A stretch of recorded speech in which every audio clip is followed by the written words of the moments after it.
પ્રેમ એક એવો શબ્દ જેની સાચી સમજની શોધમાં કદાચ આપણે બધા જ હોઈએ છીએ. પણ શું આપણે ખરેખર જાણીએ છીએ કે સાચો પ્રેમ એટલે શું? ચાલો, આજે પ્રેમને એક તદ્દન અલગ, એક નવા દૃષ્ટિકોણથી સમજવાની કોશિશ કરીએ. તો સૌથી મોટો સવાલ એ જ છે કે આપણને ખબર કેવી રીતે પડે કે કોઈ આપણને સાચું પ્રેમ કરે છે?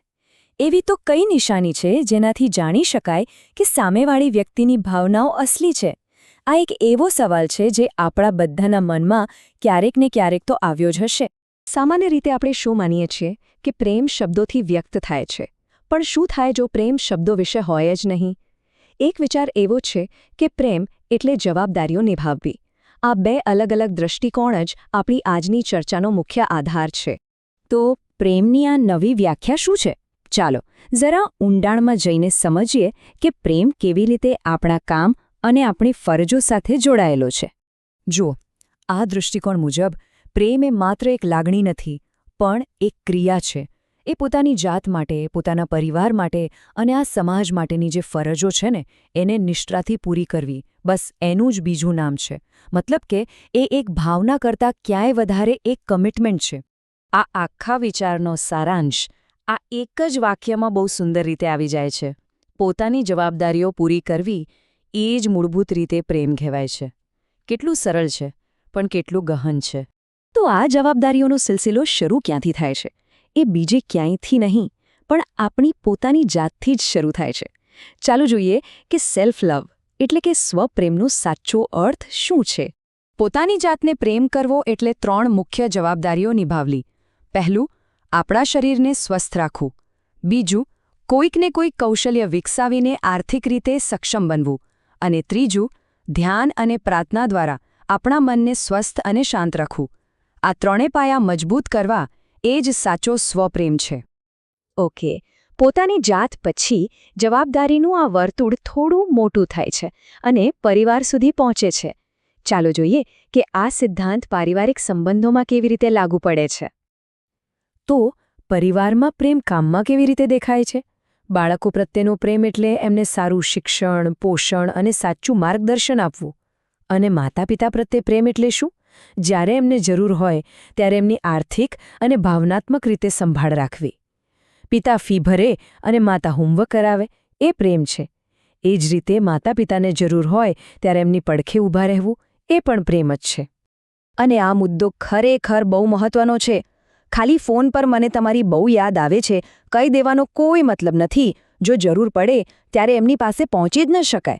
કારણ કે કામ વગરના શબ્દો તો ખાલી દેખાડો છે. જે પ્રેમ પોતાની ફરજો નિભાવે છે એને શબ્દોની જરૂર જ નથી પડતી. પ્રેમનું આ વર્તુળ માત્ર ઘર પૂરતું જ સીમિત નથી. એ આપણા કામના સ્થળે અને આખા સમાજમાં પણ વિસ્તરે છે. ચાલો જોઈએ કે ત્યાં એ કેવી રીતે કામ કરે છે. અને આ સિદ્ધાંત આપણા રોજિંદા જીવનમાં પણ લાગુ પડે છે. ઓફિસમાં આપણું કામ સમયસર પૂરું કરવું એ આપણા સહકર્મીઓ પ્રત્યેનો આદર અને પ્રેમ છે. ટાઈમસર પહોંચવું કે પછી જાહેર પરિવહનના નિયમોનું પાલન કરવું, આ બધી નાની નાની ક્રિયાઓ પણ સમાજ પ્રત્યે પ્રેમ વ્યક્ત કરવાની જ રીતો છે. તો અત્યાર સુધી આપણે વ્યાખ્યા અને ઉદાહરણો જોયા. હવે આવીએ સૌથી મહત્વના ભાગ પર. આપણે આ બધી જાણકારીનો ઉપયોગ કરીને વાસ્તવિક જીવનમાં સાચા પ્રેમને ઓળખી કેવી રીતે શકીએ? જરા કલ્પના કરો કે કોઈ આપણને આમ કહે છે. આપણી સામાન્ય પ્રતિક્રિયા શું હોય? આપણે કદાચ એમને મનાવવાની કોશિશ કરીશું, નહીં? પણ આ દૃષ્ટિકોણ મુજબ આનો સાચો જવાબ શું હોવો જોઈએ? જવાબ શબ્દોમાં નથી. જવાબ છે ભૂતકાળમાં આપણે આપણી ફરજો કેવી રીતે નિભાવી છે તેના તરફ ધ્યાન દોરવાનો. કોઈ કહી શકે કે કદાચ હું શબ્દોથી વ્યક્ત નથી કરતો, પણ શરૂઆતથી લઈને આજ સુધી મેં મારી બધી જવાબદારીઓ પૂરી કરી છે.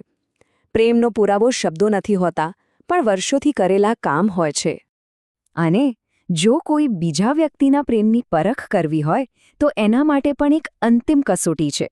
માત્ર એક જ સવાલ જે બધું સ્પષ્ટ કરી દેશે. અને એ અંતિમ પ્રશ્ન છે, જ્યારે જરૂર હતી ત્યારે શું તેમણે પોતાની ફરજ પૂરી કરી? બસ આટલું જ. શું મુશ્કેલીના સમયે જ્યારે એમની સૌથી વધુ જરૂર હતી ત્યારે એ વ્યક્તિએ પોતાની જવાબદારી નિભાવી? જો જવાબ હા હોય તો એ પ્રેમ સાચો છે. બાકી બધું માત્ર દેખાડો પણ હોઈ શકે છે. આથી આખી વાતનો સાર એ જ છે કે જે પ્રેમ કામમાં દેખાય છે, જે પ્રેમ જવાબદારીઓ નિભાવીને સાબિત થાય છે, એને વારંવાર આઈ લવ યુ કહેવાની જરૂર પડતી નથી. તે પોતાની રીતે જ સ્પષ્ટ અને મજબૂત હોય છે. તો અંતમાં આ એક વિચારવા જેવો પ્રશ્ન છે. આ નવા દૃષ્ટિકોણને ધ્યાનમાં રાખીને આપણે પોતાના જીવન અને સંબંધોનું વિશ્લેષણ કરી શકીએ. શું આપણો પ્રેમ શબ્દો પર આધારિત છે કે પછી જવાબદારીઓ નિભાવવાના મજબૂત પાયા પર ટકેલો છે? આનો જવાબ દરેકે પોતાની જાતે જ શોધવાનો છે.